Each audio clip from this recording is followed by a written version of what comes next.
Assalamualaikum warahmatullahi wabarakatuh. Selamat pagi teman-teman Rudat FM. Berjumpa kembali dengan Rudat FM. Kali ini di kota Jakarta. Hari Selasa tanggal 10 Maret 2026 pukul 10 lewat. Di pekan ke 3 Ramadan ya teman-teman. Kurang lebih sudah 21 hari kita menjalankan Ramadan dan akan memasuki sesi yang cukup krusial yaitu mudik lebaran ya teman-teman. Barangkali mulai pekan depan kita akan memasuki bagian akhir dari Ramadan, mulai barangkali hari Senin atau Selasa yang akan datang ya teman-teman, dimana sudah memasuki cuti bersama. Kemudian di akhir pekannya ada Idul Fitri serta cuti bersama di awal-awal pekan setelah Idul Fitri. Itu cukup panjang nih sesi liburan Indonesia dalam memasuki Idul Fitri 1447 Hijriah dan akhir Ramadan 1447 Hijriah. Suasana di Jakarta siang masih normal ya teman-teman, belum terlihat pergerakan mudik nih teman-teman. Dan yang terjadi adalah bahwa ekonomi kita sepertinya walaupun sudah turun THR, belum terlihat tempat-tempat belanja dipenuhi dengan warga ya.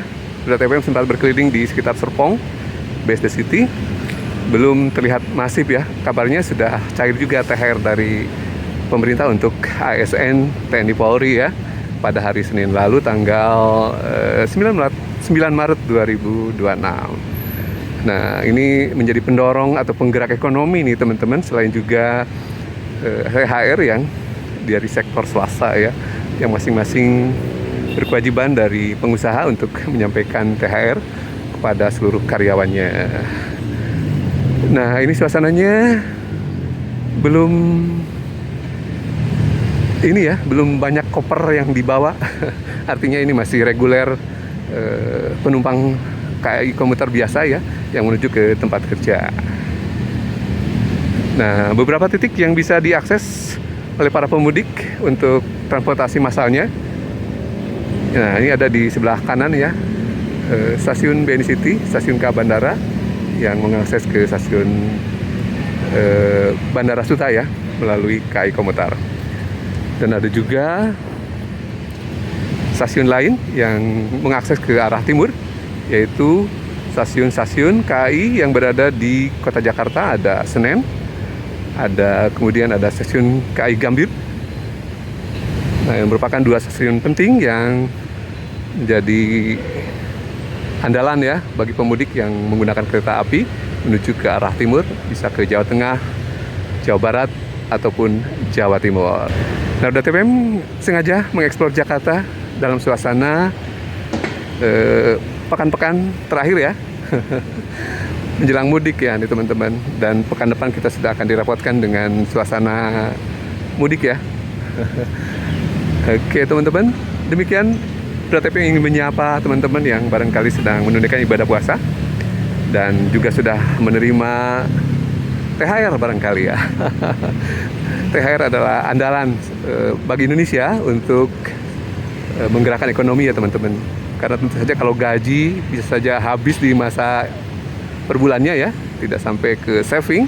Nah, di momen inilah para karyawan baik di sektor formal terutama ASN dan swasta mendapatkan benefit untuk belanja lebih ya, baik untuk kebutuhan Idul Fitri maupun juga barangkali untuk investasi, karena disitulah mereka bisa saving di luar dari belanja rutin yang ada ya teman-teman.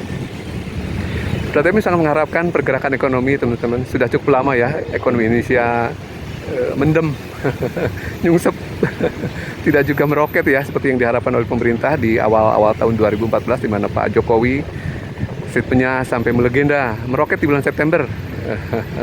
Sepertinya akhir tahun 2014 itu tidak menjadi kenyataan hingga saat ini. Pertumbuhan ekonomi hanya berkisar di angka di bawah 5%, dan saat ini pun juga hanya sekitar 5%. di tahun 2025 lalu ya, 5,11%. Sementara targetnya di Pak Jokowi 7% dan Pak Prabowo 8%. Namun sepertinya tantangannya juga sekarang semakin besar, terutama soal keluasan fiskal yang dimana ada MBG di sana yang menghabiskan banyak sumber daya ya. Di tahun 2026 diproyeksikan menghabiskan 335 triliun rupiah. Wah, cukup banyak ya. Sementara kewajiban Indonesia juga sekarang sudah semakin melesat. Kurang lebih 1.650 triliun dikabarkan akan tersedot untuk membayar bunga dan cicilan bunga. Cicilan pokok maksud saya ya. Jadi ini sekarang makanya ada pemeringkat asing yang sudah menurunkan level outlook kredit Indonesia ya. Ya, diantaranya adalah Fitch Rating dan Moody's. Sementara di pasar saham sudah kita ketahui bahwa ada Stanley Morgan Capital Indonesia, SMCI yang sudah menurunkan juga atau menghold peringkat Indonesia di pasar global bursa saham Indonesia internasional ya teman-teman. Jadi praktis Indonesia secara moneter, secara di sektor real juga cukup babak belur ya teman-teman. Daya beli sudah cukup lama tidak kunjung naik ya, seperti yang diharapkan oleh kita semua. Kita hanya bisa berdoa semoga saja konflik yang berlangsung di Timur Tengah tidak berlangsung lama karena akan meningkatkan resiko Indonesia, terutama beban APBN ya, akibat naiknya harga minyak dunia, baik harga minyak mentah maupun juga barangkali BBM akhir yang biasanya Indonesia impor, karena kebutuhan Indonesia cukup tinggi, 1,5 juta barrel per hari dikonsumsi oleh masyarakat kita, dan yang bisa diproduksi Indonesia hanya sekitar 600.000 barrel per hari. Jadi ada jomplang ya, sehingga ini akan mempengaruhi asumsi APBN, di mana salah satu asumsinya adalah soal harga minyak dunia.